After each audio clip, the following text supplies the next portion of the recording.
Alright guys, welcome back to my English lesson. So, in this second episode, we're going to study about noun. Jadi di episode kali ini kita bakal mempelajari noun lebih dalam lagi. Dan jika kalian belum nonton episode awalnya, Introduction to Parts of Speech, aku nyaranin kalian buat nonton itu dulu, biar kalian paham apa yang sedang kita lakukan di episode kedua ini. Nah, jadi kali ini kita bakal ngebahas noun. Dan itu apa kemarin kataku? Ya, kata benda. Alright, jadi kata benda itu adalah kata yang menamai atau melabeli baik orang, tempat, benda, atau gagasan atau ide gitu. Nah, noun itu fungsinya bisa sebagai subjek di awal kalimat, sebagai pelaku, atau sebagai objek, atau yang menerima aksi, atau juga bisa sebagai complement, pelengkap di dalam kalimat. Oke? Nah, coba kita lihat. Noun itu ada people, places, things, and ideas.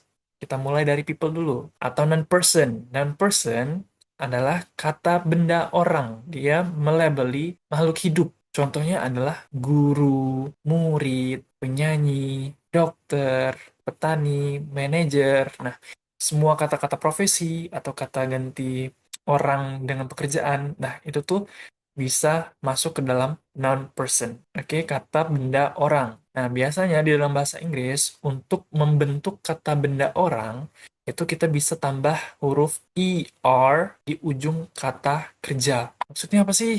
Coba kita lihat, ini ada kata-kata teacher, berasal dari kata teach. Teach itu artinya mengajar, kata kerja. Kita tambah sama ER, teacher, jadinya pengajar. Terus ada kata-kata sing. Sing itu penyanyi. Terus kita tambah singer. Jadinya penyanyi. Ada juga farm.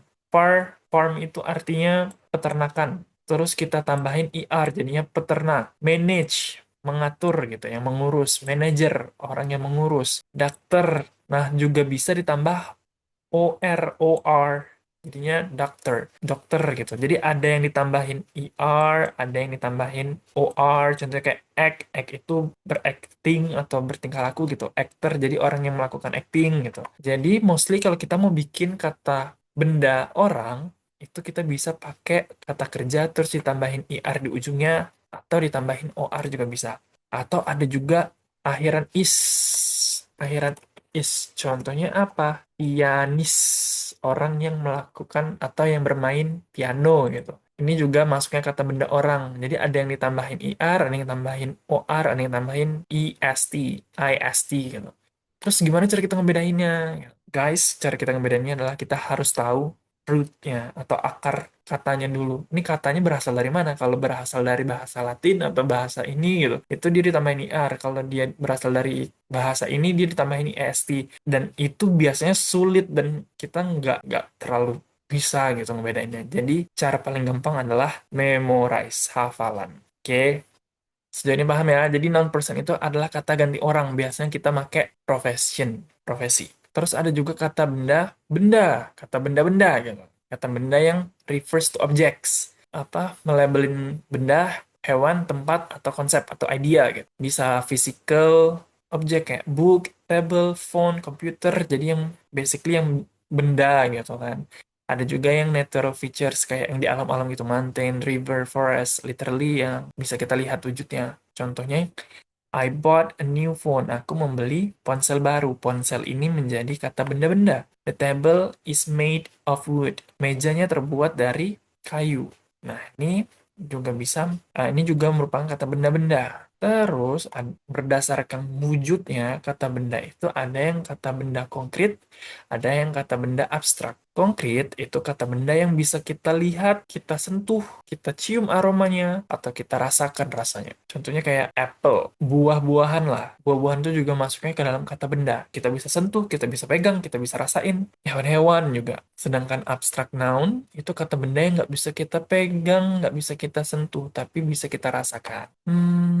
Abstrak nouns itu bisa berupa ide atau gagasan, bisa berupa perasaan, atau ketika kita membicarakan tentang kualitas suatu objek atau bahan pembuat benda gitu yang nggak bisa kita lihat. Contohnya abstrak noun itu bisa seperti love, cinta, kebebasan, kebahagiaan, dan keberanian. Itu semua kata benda dan itu nggak bisa kita pegang, nggak bisa kita sentuh, tapi bisa kita rasakan.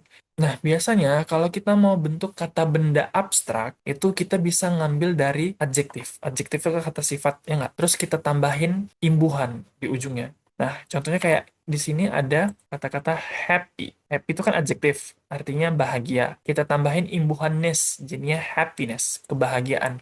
Ini adjektif, ini noun. Terus ada kind. Kind itu juga adjektif. Kita tambahin ness, jadinya kindness, kebaikan. Ini juga jadinya apa? Noun. Terus ada juga strong. Strong itu adjektif juga, artinya kuat. Kita mau ubah jadi kata benda, tambahin th di ujungnya. Strength, kekuatan. Nah, ini kan kata benda yang kita bentuk dari adjektif, ya nggak? Yang kita bentuk dari kata sifat. Bisa juga kita bentuk dari kata kerja. Jadi, ada kata benda yang bisa terbentuk dari kata kerja. Dan dia juga perlu imbuhan biasanya. Coba kita lihat, ini ada kata-kata decide. Decide itu memutuskan. Kita tambahin imbuhan ian di ujungnya, jadinya decision, itu menjadi keputusan. Act, bertindak. Kita tambahin ian, jadi action. Jadinya tindakan. Move, itu bergerak. Kita tambahin movement. Jadinya pergerakan. Ini juga, ini semua verb, kata kerja, ini semua noun, kata benda. Nah, gimana cara kita ngebedain adjektif yang diubah menjadi noun pakai ness sama pakai strength? Itu sama kayak kata benda orang tadi. Jadi kita harus tahu rootnya, asal usul katanya, dia berasal dari mana. Kalau dia berasal dari sini harus pakai ness, kalau dari sini harus pakai th misalnya. Dan itu hal yang sulit untuk kita bedakan, ya nggak? Jadi caranya adalah memorize. Hafalan guys. Sama kayak ini, decision, action, movement, ada yang pakai in, ada yang pakai ment. Nah, gimana bedainnya? Itu balik ke akar katanya lagi. Jadi memorize guys. You have to do a lot of memorize. Kalian harus memorize banyak-banyak. Itulah salah satu kunci belajar bahasa Inggris. Kalian harus hafal kosakata yang banyak. Hafalan. Nah, terus berdasarkan jumlahnya, ada yang singular. Singular itu bendanya cuma satu. Ada yang plural. Singular itu ya, singular itu ya kata benda yang basic lah. Contohnya kayak book, student, car, teacher, dog. Nggak perlu ditambah apa-apa. Mungkin kalian notice satu hal. Ya, di depannya ada kata-kata bukan kata, huruf maksudnya. Huruf E. Itu artinya sebuah. Jadi sebuah buku, seorang murid, seorang guru, sebuah mobil, seekor anjing gitu. Itu adalah artikel yang menunjukkan benda itu cuma satu gitu. Biasa dipakai untuk singular nouns. Oke. Nah, sedangkan plural noun itu kata benda yang lebih dari satu. Biasanya kalau kata bendanya lebih dari satu, kita nggak pakai di depannya. Tapi kita pakai s di ujungnya. Book jadinya books. Student jadinya students. Car jadinya cars. Teacher jadinya teachers. Dog jadinya dogs. Ada juga yang pakai is. Contohnya yang ujungnya, contohnya kata benda yang ujungnya huruf O. Potato. Potato. Potatoes jadinya. Tambah is. Jadi kalau ujungnya huruf O tambah is. Sebenarnya nggak cuma huruf O. Ada lebih. Ada lebih. Tapi nanti singular dan plural bakal kita lihat lebih detail lagi. Oke? Nah, bisa kalian lihat di sini, singular bentuknya gini, plural bentuknya gini. Ini contohnya box, ujungnya huruf X. Dia sama kayak O, harus pakai IS di ujungnya. Box, jadinya boxes.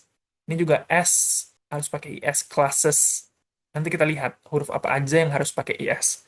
Nggak cuman IS, guys, bakal ada kayak huruf Y, nanti dia berubah jadi I, huruf F berubah jadi V kalau dia lebih dari satu, gitu. Terus, ada yang namanya irregular plural forms. Jadi kalau dia bentuk satunya gini, bentuk dua atau lebihnya, dia gini gitu. Kalau yang reguler, dia bentuknya kan sama aja nih. Book, tinggal tambah S.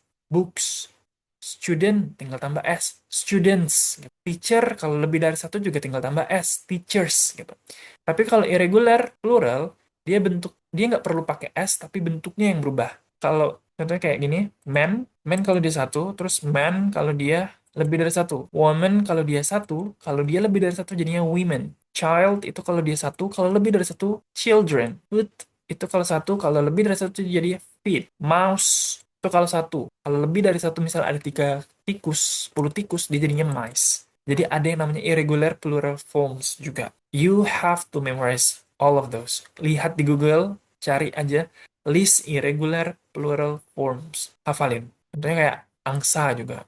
Dia bukan angsa sih, itik atau bebek gitu. Dia kalau satu goose, kalau lebih dari satu jadinya geese, gitu-gitulah. Terus ada juga countable ada yang uncountable. Countable itu bisa dihitung, uncountable itu tidak bisa dihitung. Countable yang literally bisa kita hitung pakai angka. 1, 2, 3, 4, 5. Contohnya buku. Buku kan bisa kita hitung kan? 1 buku, 2 buku, 3 buku. Apel juga bisa. 1 apel, 2 apel, 3 apel. Sedangkan uncountable itu adalah kata benda yang tidak bisa kita hitung pakai angka. Contohnya air. 1 air, 2 air, 3 air. Bisa nggak? Enggak kan? Kita biasa pakai botol atau gelas. Atau cangkir. Secangkir air, segelas air, sebotol air.